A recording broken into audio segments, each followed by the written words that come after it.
Hi everyone, Simple Dad here. In this video, I'll show you how to use text call on your Samsung S25 Ultra. So instead of speaking, if you want to text someone using the call feature, then let me show you how to do this.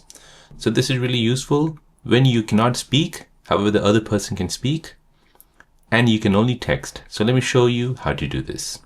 So first, make a call to that person. Now once that's done, you'll see Call Assist. Go ahead and tap on this.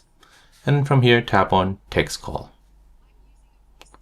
So here, this is what the person will hear on the other line, that you're using voice assistant to convert your voice to text.